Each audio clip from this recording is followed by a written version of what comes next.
زه فکر نه کوم که په دې باندې فشار رانه ولاړ سي او د سیمې هیوادونه لکه د سیمې ابرقدرتونه که هند ده که چین ده که روسیه ده که سعودي عربستان ده دا باید فشار راوړي او پنجاب ته دا ووایي چې نور بس ده پرېږدئ دا سیمه امنیت ته پرېږدئ دا سیمه اقتصادي پرمختګونه ته پرېږدئ دا سیمه د ارامښت ژوند وکړي. ګورئ تاسو فکر وکئ پنجاب نن یایي د مال افغانانو سره جنګ نه ده موږ له افغانانو سره جنګ نه غواړو مګر پنجاب یا خو حافظه نه لري یا مازغه نه لري ځکه که چېرته دوی مازغه لرلی یا حافظه لرلی نو تاسو ورسئ دا د مهاجرو ژوند وګورئ له مهاجرو سره څه حالات روان د پاکستان کې تاسو ورسئ بندیخانې ورباندې ډکې دي تاسو ورسئ برق ورباندې کته ده اوبه ورباندې کته دي په موټر کې راکېنوي راوړي باډر ته هلته یې باډر ورته بند کړی ده 20 شپې 15 شپې دوی په ډاک کې په موټر کې پراته تاسو دا ظلم وګورئ دا ظلم څوک کوي دا چا سره کوي دا افغانان نه دي یا د افغانان نه ویني دا موږ هم وینو هم افغانان دي.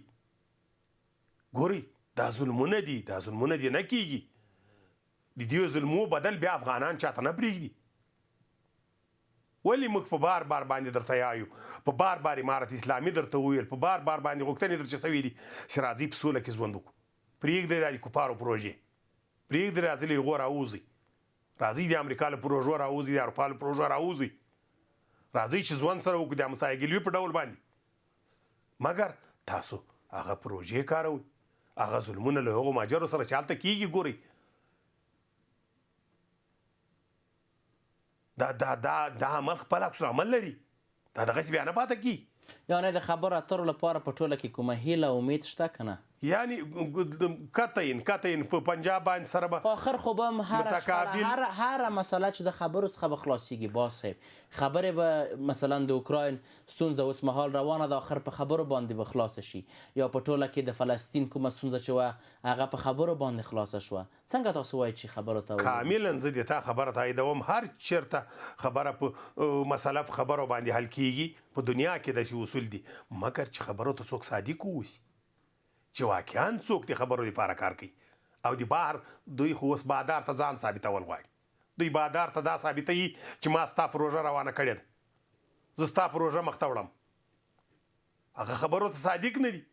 د بادارانو پروژې دي مخته یې وړي. ګورئ که دا پروژې ونه وسي نو ولې موږ څه شی سوي دلته ټي ټي پي د تا خپله داخلي مسله ده